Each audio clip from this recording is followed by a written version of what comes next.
Okay, कल आप लोगों को जो topic, hello welcome to the class. बच्चों, कल आप लोग को लास्ट जो मैंने पढ़ाया था वो था industrial pollution and environmental degradation, जिसके तहत आप लोग को एयर पॉल्यूशन जो है मैं ख़त्म कर चुकी थी। ओहो, आपका नेक्स्ट टॉपिक था वाटर पॉल्यूशन, जल प्रदूषण। ठीक है, तो नेक्स्ट आपका जो टॉपिक है वो देखिए, water pollution is caused by organic and inorganic industrial waste and effluents discharged into rivers. Organic, जैविक या आपका जैविक या अजैविक जितने भी इंडस्ट्रियल वेस्ट होते हैं या एफ्लुएंट्स यानी जो लिक्विड फॉर्म में आपके जो वेस्ट निकलते हैं वो उनको जब नदियों में जो है ड्रॉप आउट किया कर जाता है, डिस्चार्ज कर दिया जाता है बिना किसी प्रॉपर प्रोसेसिंग के, तो the main culprits in this regard are paper, pulp, chemicals, textile and dyeing, petroleum refineries, tanneries and electroplating industries that let out dyes, detergent acids, salts and heavy metals like lead and mercury, pesticides, fertilizers, synthetic chemicals and with carbon, plastics and rubber etc. into the water bodies. Fly ash, phosphogypsum and iron and steel slags are the major solid waste in India.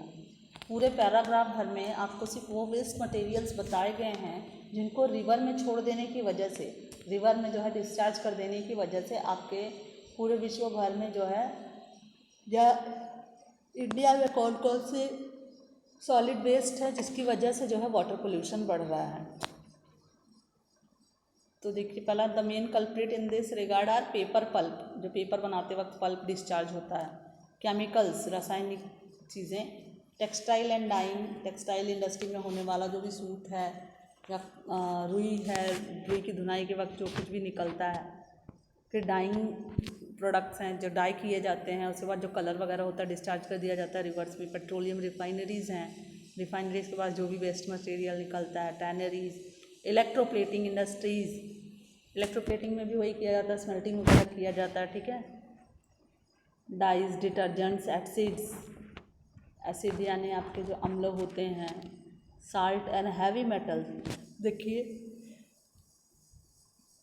Salt समुद्र में भले पाया जाता है but river में भेजना जो है रिवर के पानी की उर्वरा शक्ति को कम करता है, फिर उसको आप जो है सिंचाई के लिए इस्तेमाल नहीं कर पाते हो अगर पानी खारा होता है। Heavy metals like lead and mercury, pesticides, fertilizers, synthetic chemicals with carbon, plastic and rubber, all into the water bodies. Flying ash यानी उड़ती हुई धूल, मिट्टी या स्मोक, फोस्फोजिप्सम, ये भी एक तरह का रसायन है, and iron and steel slags, iron steel के जो स्लैग्स होते हैं, स्लैग्स यानी जो गलाने प्रगलन किया जाता है और बगन अयस्क बनाने के लिए, उसके बाद जो प्रगलन के बाद स्लैग्स निकलते हैं लिक्विड फॉर्म में, वो सब जो है सॉलिड वेस्ट हैं इंडिया के। बाद में ठंडा होने के बाद इनका फॉर्म जो है वो चेंज हो जाता है, रूप जो है बदल जाता है। ठीक है, तो वाटर पोल्यूशन आपका कंप्लीट हुआ। नेक्स्ट है आपका thermal pollution. Thermal pollution of water occurs when hot water from factories and thermal plants is drained into rivers and ponds before cooling. What would be the effect on aquatic life? Thermal pollution क्या होता है, वो भी water pollution से ही related है, लेकिन होता कैसे है, उसमें कचरा नहीं पानी में डाला जाता है, हॉट वाटर जो होता है, गर्म पानी जो फैक्ट्रीज़ में इस्तेमाल किया जाने के बाद जो है वो थर्मल प्लांट्स में या थर्मल पावर प्लांट होते हैं ना, पानी से ही बनाया जाता है। तो जो गर्म पानी होता है बिना इसको ठंडा किए नदियों में अगर छोड़ दिया जाता है तो उससे एक्वाटिक लाइफ जो होती है, जलीय जीवन, वो बहुत बुरी तरह से दुष्प्रभावित होता है। ठीक है, चाहे उसमें कि प्लांट्स हों चाहे एनिमल्स हों, जो कुछ भी हो।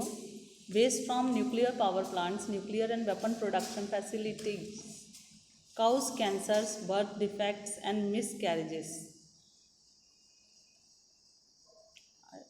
Waste from nuclear power plant, nuclear power plant से निकलने वाले जो स्लैग्स से वेस्ट हैं उनसे जो है nuclear and weapon production facilities, cause cancer, nuclear waste के वजह से जो है कैंसर का रोग है, बर्थ डिफेक्ट्स हैं, पैदा होने वाले शिशुओं में जो है जन्मजात रोगों की बढ़ोतरी, मिसकैरेजेस, गर्भपात, soil and water pollution are closely related. मृदा प्रदूषण और जल प्रदूषण, they are interconnected, closely related. Dumping of waste, especially glass, harmful chemicals, industrial effluents, packaging, salts and garbage renders the soil useless. पानी के अलावा जब आप ये ग्लास के टुकड़े हैं, ग्लास फैक्ट्रीज से जो है निकलने वाले हार्मफुल केमिकल्स, इंडस्ट्रियल एफ्लुएंट्स, जो कुछ भी सॉलिड या लिक्विड के रूप में निकलता है, पैकेजिंग मटेरियल्स है, सॉल्ट या अदर गार्बेजेस, जब आप मिट्टी पर डालते हो तो उससे मिट्टी की उर्वरा शक्ति जो है उसमें भी कमी आती है। रेंडर्स द सॉइल यूजलेस, मिट्टी को वो यूजलेस, अनुपयोगी बनाती है। Rain water percolates to the soil carrying the pollutants to the ground and the groundwater also gets contaminated. Rain water में मिलने के बाद जो है मिट्टी के प्रदूषण के साथ साथ जो आपका ग्राउंड वाटर स्तर, पानी के स्तर मिट्टी भूमि के स्तर पर, सतह पर जो पानी है वो भी कंटेमिनेटेड, वो भी प्रदूषित हो जाता है।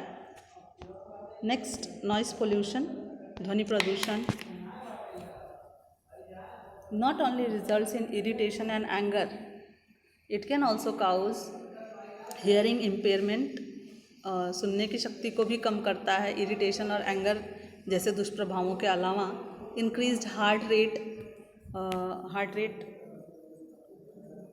एंड ब्लड प्रेशर, उच्च रक्तदाब, among other psychological effects. Unwanted sound is an irritant and a source of stress. Industrial and construction activities, machinery, factory equipment, generators, saw and pneumatic and electric drills also make a lot of noise. तो आपके जो प्रदूषण से related जो भी matters हैं वो आप लोग के लिए बहुत फैमिलियर हैं।